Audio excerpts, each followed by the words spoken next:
No te vayas, por favor, Subaru, no mueras, por favor, te lo suplico, no fallezcas, por favor, te lo pido, si sea lo último que hagas, no me dejes sola. Eran las palabras que Beatriz gritaba, imploraba con toda su fe y con toda su esperanza, a la espera de un milagro. Pues ella, como última escena en su vida que quizás quisiera apreciar o contemplar, sería la muerte de la persona quien le suplicó ser elegida, quien la sacó de esa biblioteca y le dio una razón para vivir en este mundo. Ese era Natsuki Subaru, pero para su desgracia, en un ataque sorpresa que fue imposible de prever, una aguja bañada en la luz del sol atravesó su pecho y le dejó un cráter gigantesco en todo el sitio donde debería estar su corazón. La muerte era inminente. No había signos de esperanza y toda la vitalidad del muchacho ya había sido robada, arrebatada de su cuerpo.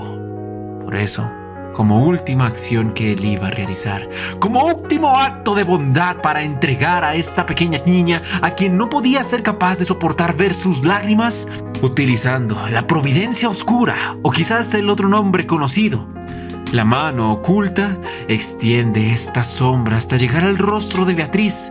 El dolor que conllevaba esta mano realmente ahora mismo no le importaba, porque una muerte espantosa estaba a las puertas de su propia existencia.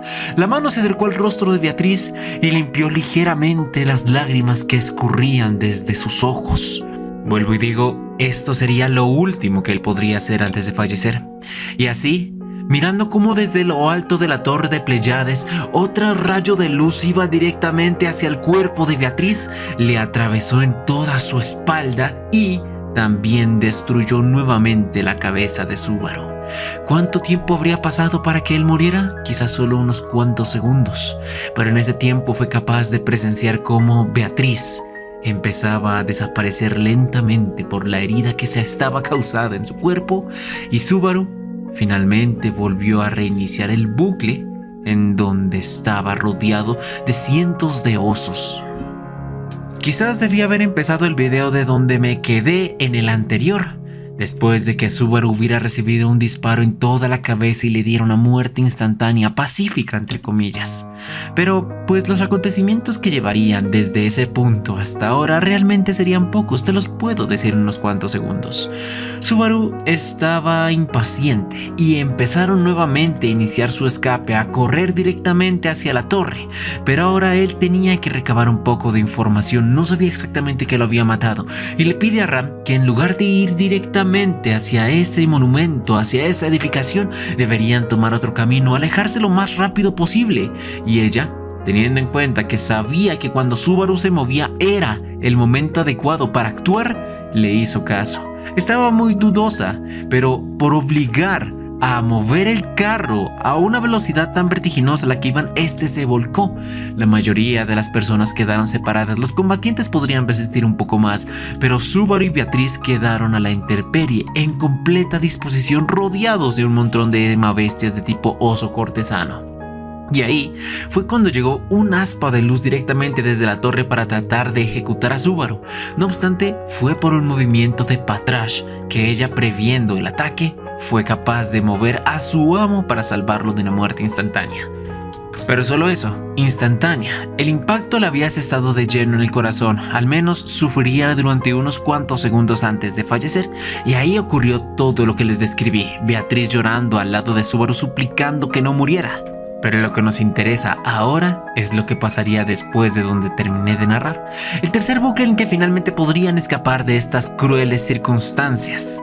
Subaru sabía perfectamente que mientras Meili trataba de calmar a uno de los osos que estaba siendo rebelde, mientras lo trataba como si fuera un simple gatito, un dragón de tierra no sería capaz de soportar esta tensión y gritaría provocando la estampida y la persecución.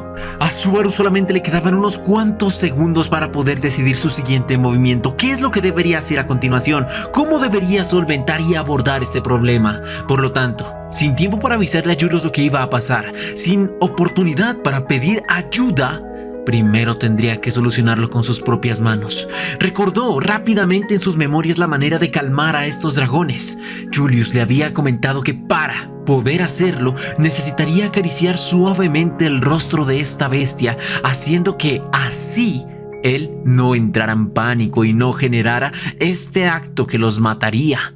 Entonces, la única manera para hacerlo a tiempo era utilizando la providencia invisible, la mano oculta. Sin mucho tiempo para mediar, le suplicó la ayuda a esta habilidad para que se manifestara y fuera de utilidad. Y curiosamente, la misma habilidad, como si estuviera alegre de servir para proteger, sale de las profundidades de su entraña para acariciar suavemente al dragón. Aunque al principio estaba preocupado, sentía de que era un tacto suave y gentil, por lo tanto fue capaz de guardar la compostura unos cuantos segundos más hasta que Julius se dio cuenta de la aminosidad del miedo de esta bestia, y una vez percatándose de ella, empezó también a calmarla como jinete que debería ser. Este pequeño acto, esta pequeña acción permitió finalmente lograr escapar del bucle de la muerte constante en cuestión de minutos.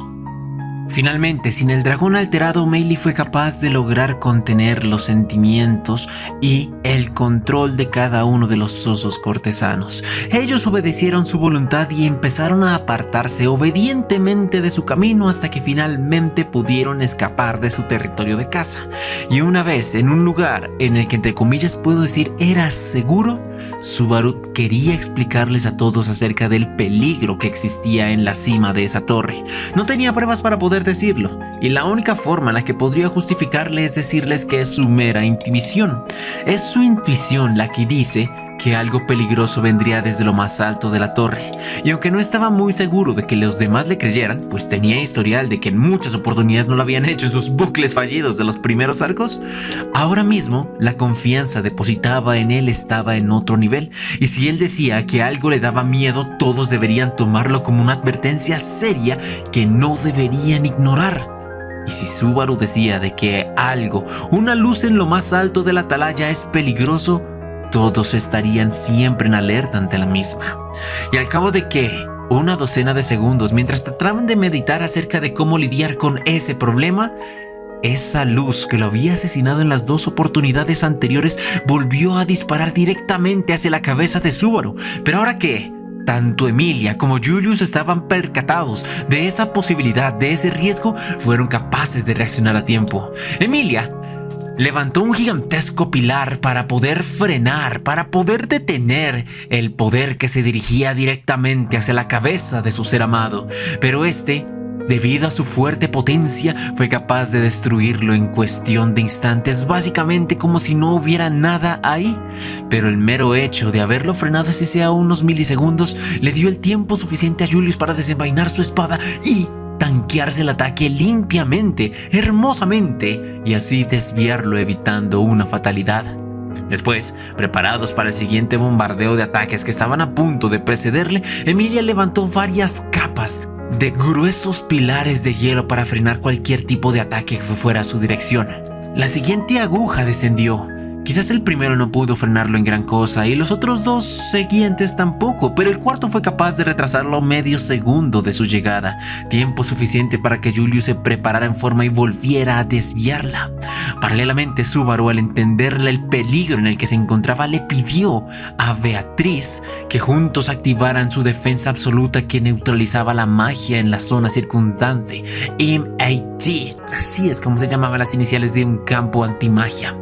Con esto, cada vez que las flechas que venían desde lo más alto de la torre descendían y entraban en el campo, perdían toda la potencia y el poder mágico, haciéndolas fáciles de desviar. Esto ayudaría a soportarlo siempre y cuando el muchacho tuviera el mana suficiente para soportarlo. Y recordemos que Subaru no es el hombre más fuerte exactamente que digamos en términos de almacenamiento de poder mágico. Ahora deberían acercarse lo más pronto posible a la torre, pero desde lo más alto, quien estaba lanzando esos ataques sorpresa se quedó viendo sorprendida ante la persona que estaba recibiendo sus ataques, y con un leve murmullo dice: «Vaya, finalmente te he encontrado». Y después, la tormenta de arena que solía transportarlos desde adentro hacia afuera, los que los mantenía alejados de la atalaya, volvió a aparecer, desintegrando el campo de antimagia que Subaru y Beatriz estaban levantando, y después el grupo fue dividido. Quizás por fortuna o quizás por desgracia, la partición fue equitativa. Los combatientes parece ser que se desplazaron a un lugar cercano a la atalaya, y los no combatientes como Subaru, Anastasia y Rem fueron transportados a las profundidades de un laberinto, uno que se encontraba dentro de la atalaya, en donde pasarían dos de las muertes más crudas que Subaru tendría que haber sufrido en las últimas acciones: devorado y carbonizado. Pero eso será, mi amigo, como tema para el directo de esta noche o para la liberación del día de mañana. Si te gustó este video, dale like, me gusta, comparte. Este fue tu amigo y buen vecino, el viejo Miguel, y te deseo una feliz noche. Adiós.